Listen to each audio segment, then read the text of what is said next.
"You're a failure, Richard." My father's voice cut through the restaurant's chatter like a knife through silk. 32 years old, and he still knew exactly how to make me feel like that scared 12-year-old boy standing in his study. The engagement dinner was supposed to be about my sister Sarah. Instead, it became another public execution, with me as the main attraction and a room full of strangers as witnesses. It started with his toast. Of course it did. "Sarah has always made us proud," he announced to the entire table, champagne glass raised high. "Top of her class, successful career, and now marrying Marcus, a VP at Henderson and Associates." The praise flowed like honey. Then came the poison. Unlike some people at this table, Sarah knows what it means to commit to something and see it through. His eyes locked onto mine with laser precision. Every conversation around us died. Forks stopped mid-air. My mother's grip tightened on her wine glass until her knuckles went white. 8 years. 8 years since I'd dropped out of college to chase what he called fantasies. 8 years of building something in the shadows while he tore me down in public. "Richard dropped out to start some tech thing," he continued, the words dripping with disdain. "That was 8 years ago. And what does he have to show for it?" The familiar paralysis crept up my spine. The same feeling I'd had since childhood, standing in his study while he listed every way I'd disappointed him, every way I'd failed to be the son he wanted. My throat closed up. Around the table, the tension was suffocating. Aunt Linda stared at her plate like it held the secrets of the universe. Uncle Paul cleared his throat and reached for his water. Sarah's eyes were wide with mortification, her perfect engagement glow dimming by the second. 32 years old, still living in that tiny apartment, still pretending his big break is coming. The apartment. The one where I'd spent countless nights coding until my eyes bled, surviving on instant ramen and determination. The place where I'd built what nobody in this room understood or cared to understand. Marcus shifted uncomfortably, clearly not expecting to witness a family massacre during what should have been a celebration. His expensive suit and confident demeanor suddenly seemed out of place in this war zone my father had created. "You're a failure, Richard, and the sooner you accept that and get a real job, the better off everyone will be." The words hit like physical blows. Each syllable a reminder of every birthday dinner ruined, every holiday gathering turned into an interrogation, every phone call that ended with disappointment echoing in my ears. I wanted to disappear, to sink through the floor and never come back. The same old Richard, taking it quietly, absorbing the punishment like I always had. The silence that followed was deafening. I sat there, 32 years of disappointment crushing down on my shoulders, staring at my hands while shame burned through my chest like acid. My sister finally found her voice. "Dad, please, not tonight." "No, Sarah. Marcus should know what kind of family he's marrying into." "Success," he gestured toward her, "and failure." His finger pointed at me like I was evidence in a court case, but then I felt it, someone watching me, not with pity or embarrassment like the others, but with something else entirely. Marcus was studying my face with the kind of intensity that made my skin prickle. His head tilted slightly, like he was trying to solve a puzzle that didn't quite fit. There was recognition in his eyes, a spark of something I couldn't identify. He leaned forward, and I caught the faint scent of expensive cologne mixed with curiosity. He had no idea he was about to ask the question that would flip this entire night, and my entire life, completely upside down. The weight of that silence pressed down on me like a physical thing. I could feel every eye at the table, some filled with pity, others with second-hand embarrassment. My father reached for his wine, satisfied with his work, completely oblivious to the bomb he'd just detonated in the middle of his daughter's celebration. But Marcus was still watching me. "So, Richard," he said, his voice cutting through the awkward quiet like a lifeline I didn't know I needed. "What kind of tech work do you do?" My father scoffed. "Marcus, don't encourage him. It's just some computer nonsense that I'd like to hear from Richard if that's okay." Marcus's tone was polite but firm, the kind of authority that came naturally to someone used to running boardrooms. My father's mouth snapped shut, surprise flickering across his face. I looked up, meeting Marcus's eyes for the first time all evening. There was something there, genuine curiosity, not the patronizing interest I'd grown used to from family friends who asked about my little hobby. I develop software solutions, I said, my voice rusty from disuse. Mainly enterprise-level applications for supply chain optimization. The words felt foreign coming out of my mouth. When was the last time someone had actually asked me about my work? When was the last time I'd been allowed to explain what I did without being interrupted or dismissed? Marcus nodded, leaning forward slightly. That's interesting. The supply chain industry has been going through massive changes, especially post-pandemic. What kind of problems are you solving? My heart started beating faster. He was asking follow-up questions, real questions. Well, the main issue is visibility, I found myself saying, the words coming easier now. Most companies are flying blind when it comes to their supply networks. They don't know where their bottlenecks are until it's too late. Exactly, Marcus said, and something in his voice made me sit up straighter. We've been dealing with that exact problem at Henderson & Associates. Our clients are constantly scrambling to put out fires they should have seen coming months ago.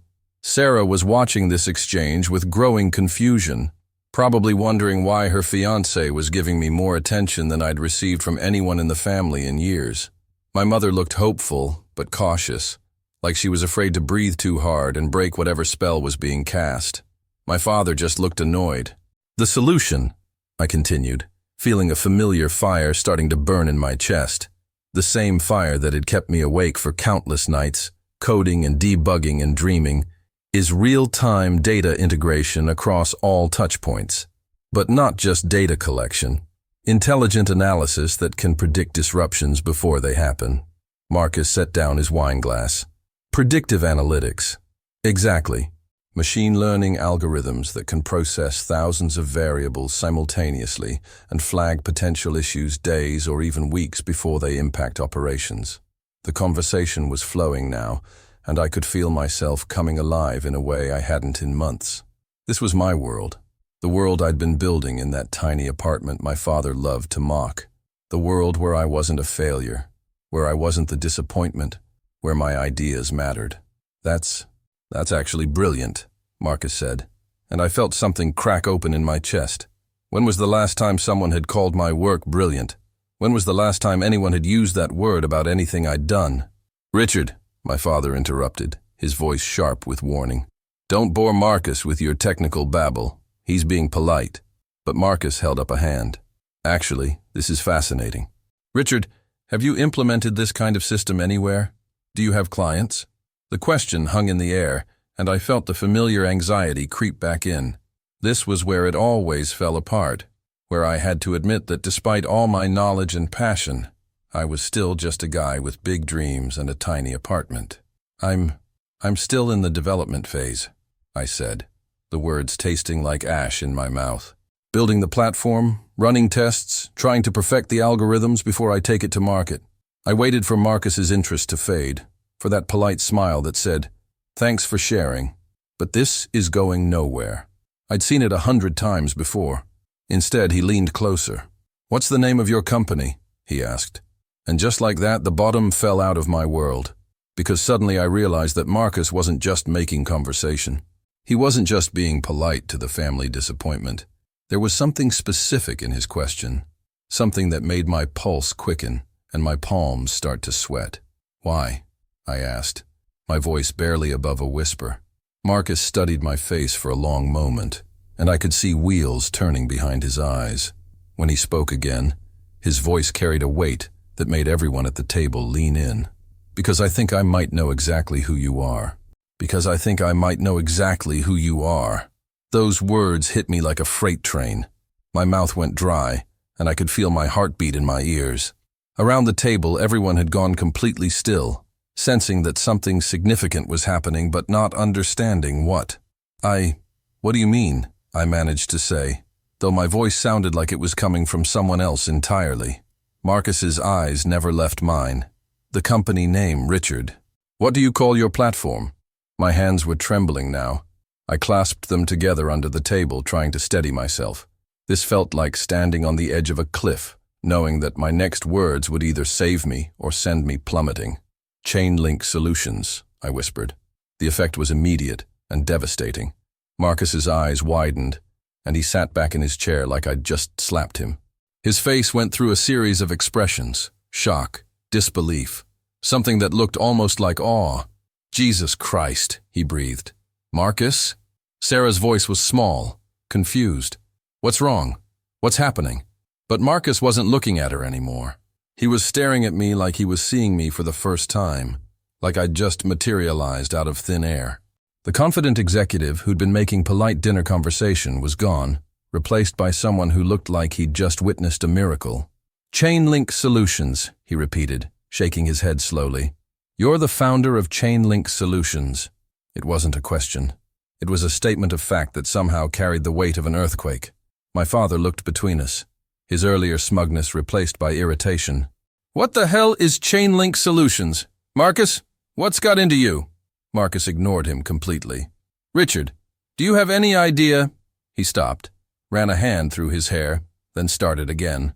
"We've been trying to reach your company for 6 months. 6 months. Our entire enterprise division has been going crazy, trying to get a meeting with Chainlink." The words washed over me like I was drowning. I opened my mouth, but nothing came out. This couldn't be happening. This was the kind of thing that happened to other people, successful people, not to the family failure sitting in a discount suit at his sister's engagement dinner. "Henderson and Associates," Marcus continued, his voice gaining momentum. "We represent some of the biggest manufacturing companies on the East Coast, and every single one of them has been asking us about one thing: how to get their hands on Chainlink's predictive analytics platform." Sarah's fork clattered to her plate. "Wait, what?" "Your brother," Marcus said, still not taking his eyes off me, "has built something that's completely revolutionizing supply chain management. We've been studying your pilot programs, Richard. The efficiency gains, the cost reductions. It's unlike anything we've ever seen." I felt like I was floating, like I might pass out. Years of rejection letters, ignored emails, venture capitalists who wouldn't return my calls, and here was Marcus telling me that major corporations had been hunting me down. "That's impossible," my father said, his voice sharp with disbelief. "You're talking about Richard, my son who dropped out of college, who lives in that tiny apartment." "Your son," Marcus interrupted, and there was steel in his voice now, "who's sitting on what could be the most valuable supply chain technology platform in the industry right now." The silence that followed was different from before. It wasn't the awkward quiet of family embarrassment. It was the stunned silence of a world being turned upside down. I found my voice, though it came out as barely a whisper. You've really been trying to reach me?" Marcus pulled out his phone, scrolling quickly. "Richard, I've personally sent your company 12 emails in the past 2 months alone. We've been trying to schedule a meeting through your contact system, but..." He looked up at me with something that might have been respect. "Your screening process is incredibly thorough. We couldn't get past your initial filters." My screening process. The automated system I'd built because I was tired of spam and time wasters. The system that had apparently been filtering out legitimate interest from major corporations while I sat in my apartment thinking nobody cared about my work. "But how did you... why didn't you just..." "Because Chainlink doesn't take meetings with just anyone," Marcus said. "Your reputation in the industry is... you're known for being selective, exclusive. Companies are literally competing for the chance to even get a consultation." My reputation? In the industry? The words felt foreign, like he was talking about someone else entirely. My mother spoke for the first time in what felt like hours. "Richard, is this real?" I looked at her hopeful face, at the way she was gripping her napkin like it was a lifeline. Then I looked at my father, whose expression had shifted from dismissive anger to something I'd never seen before. Uncertainty. "I don't understand," my father said, and for the first time in my life, he sounded small. "If this is true, if Richard's company is so successful, then why does he live in a tiny apartment?" Marcus finished. "Because he's been reinvesting every penny back into development and infrastructure. That's what real entrepreneurs do. They sacrifice personal comfort to build something bigger than themselves." The words hit my father like physical blows. I watched him shrink back in his chair, the wind completely knocked out of his sails. Marcus turned back to me, and I could see excitement building in his eyes. "Richard, I need to ask you something, and I need you to be completely honest with me." My heart was pounding so hard, I was sure everyone could hear it. "Okay. Are you currently taking on new enterprise clients?" The question hung in the air between us, loaded with possibility and terror in equal measure.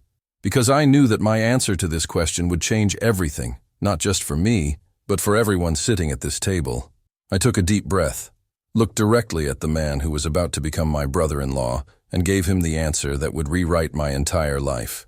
I looked directly at Marcus, feeling something shift inside me, like a door that had been locked for years was finally creaking open. "Yes," I said, my voice stronger than it had been all evening.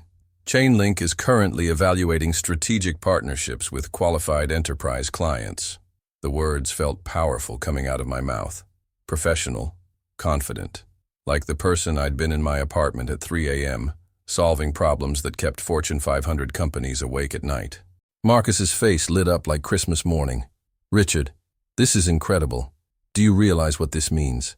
But I was looking at my father, the man who'd spent the last 32 years telling me I wasn't good enough, wasn't smart enough, wasn't successful enough. He was staring at me like he'd never seen me before, his mouth slightly open, the color drained from his face. "Dad," I said quietly, "you asked what I had to show for 8 years of work." I pulled out my phone, opened my banking app, and turned the screen toward him. The number staring back at us had 7 digits before the decimal point. My mother gasped. Sarah's eyes went wide, but my father just sat there, frozen, staring at a number that represented everything he'd said I could never achieve. That's your company's revenue," he whispered. "That's my personal account," I said, my voice steady as steel. "Chainlink's revenue is considerably higher." The silence was absolute. You could have heard a pin drop in that restaurant. Marcus broke the spell. "Richard, I have to ask, and I know this is incredibly forward, but Henderson and Associates has been authorized to offer Chainlink an exclusive consulting contract. We're talking about a multi-million-dollar deal. Multi-million-dollar deal." The words echoed in my head like cathedral bells. "Our clients are desperate for your technology," he continued. "We've been following your pilot program with Morrison Manufacturing. The results you achieved, 23% reduction in supply chain costs, 45% improvement in delivery reliability. It's revolutionary." Morrison Manufacturing. I remembered them, one of my first real clients, a company that had taken a chance on me when nobody else would. I'd worked 18-hour days for 3 months straight to make their implementation perfect. "You know about Morrison?" I asked. "Know about it?" "Richard, your Morrison case study is required reading in our enterprise consulting division. We've been using it as proof of concept for predictive analytics integration." My father finally found his voice. I don't understand. If you're so successful, why didn't you tell us?" I turned to look at him, really look at him, and felt 8 years of accumulated hurt crystallize into something sharp and clear. "When?" I asked. "When exactly was I supposed to tell you? During the Christmas dinner when you spent 2 hours explaining to Uncle Paul why I'd never amount to anything? Or maybe at Mom's birthday when you introduced me to your friends as the one who couldn't finish college?" His face crumpled. "Richard, you never asked," I continued, my voice gaining strength. "Not once in 8 years did you ask me how my work was going, what I was building, whether I needed support or encouragement. You decided I was a failure, and that was that." The words were pouring out of me now, 8 years of silence finally breaking free. "You want to know what I have to show for my work? I have a platform that 15 major corporations are currently bidding for. I have a client list that includes 3 Fortune 500 companies. I have a team of 12 employees who respect what we're building together." Marcus was nodding, his expression a mixture of awe and vindication. "Richard, I should mention, our research team identified Chainlink as the most innovative supply chain solution to emerge in the past decade. Your algorithms are being studied by MIT and Stanford. MIT and Stanford, studying my work. The boy who'd been called a college dropout failure was being studied by the most prestigious universities in the country." I looked around the table, at my mother, whose eyes were filled with tears of what I hoped was pride, at Sarah, who was staring at me like she was seeing her brother for the first time, at my father, whose world had just been completely shattered. "The tiny apartment you love to mock," I said to him. "I kept it because I liked the simplicity, but I also own a 4,000 square foot office space downtown, and I'm closing on a house in Westchester next month." My father's hands were shaking. Richard, I had no idea. No, I said, my voice soft but firm. You had no interest. Marcus cleared his throat gently. Richard, I hate to interrupt this moment, but I have to ask. Would you be willing to meet with our executive team next week? We'd like to discuss that consulting contract. I looked at him, then at my family, then back at him. 8 years of doubt. 8 years of being the disappointment. 8 years of wondering if I was crazy for believing in myself when nobody else did. Yes, I said. I think Chainlink would be very interested in exploring a partnership with Henderson and Associates. And just like that, everything changed. 3 weeks later, I sat in Henderson and Associates' boardroom, signing a contract worth more money than my family had probably seen in their lifetimes combined. Marcus sat across from me, no longer just my sister's fiancé, but my business partner, in what would become the largest supply chain consulting deal in the company's history. The irony wasn't lost on me. The same man who'd witnessed my public humiliation was now shaking my hand as an equal. No, as someone he looked up to.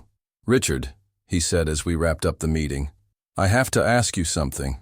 I looked up from the contract, pen still in my hand. That night at dinner, when your father... He paused, choosing his words carefully. How did you stay so calm?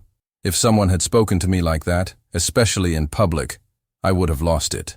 I thought about his question for a moment, remembering the weight of that silence, the familiar sting of disappointment, the years of swallowing my pride. I learned a long time ago that proving people wrong is more powerful than arguing with them, I said. My father spent 8 years telling me I was a failure. I spent 8 years becoming successful. Who do you think was working harder? Marcus smiled. Your patience paid off. My patience and about 10,000 cups of coffee. We both laughed, and I realized something had shifted. For the first time in my adult life, I felt settled, not vindicated or triumphant, just quietly confident in who I was and what I'd built. The wedding was beautiful. Sarah looked radiant, and Marcus couldn't stop smiling. But the moment that stuck with me happened during the father-daughter dance. My dad found me at the bar, nursing a whiskey and watching the celebration from the sidelines, my usual spot at family gatherings. Mind if I join you? He asked, his voice smaller than I'd ever heard it. I gestured to the empty stool beside me. We sat in silence for a while, watching couples sway on the dance floor. Finally, he spoke. I owe you an apology, he said. A big one. I didn't respond immediately. Part of me had been waiting for this moment for 8 years. Another part of me had given up hope it would ever come. I was wrong, he continued. About everything. About your choices, about your potential, about... He paused, his voice catching. About who you are as a man. I turned to look at him. There were tears in his eyes, something I hadn't seen since my grandmother's funeral. Dad, no, let me finish. He took a shaky breath. I spent so many years trying to push you toward what I thought success looked like that I never stopped to see what you were actually building. I was so afraid you'd fail that I couldn't see you were succeeding. The words hung between us, heavy with years of misunderstanding. You know what the hardest part is? He asked. I shook my head, realizing that you became successful not because of my pushing, but in spite of it. You became the man you are while I was busy telling you that you weren't good enough. I felt something loosen in my chest, a knot I'd been carrying for so long I'd forgotten it was there. I'm proud of you, son, he said, and the words hit me harder than any business success ever could. I should have said that years ago. I should have said it every day. I reached over and put my hand on his shoulder. You're saying it now. We sat there for a few more minutes, watching my sister dance with her new husband, both of us probably thinking about all the conversations we should have had, all the support that should have been given, all the time we'd lost to stubborn pride and misunderstanding. But we also had time ahead of us, time to rebuild, to understand each other, to be the father and son we'd never quite managed to be.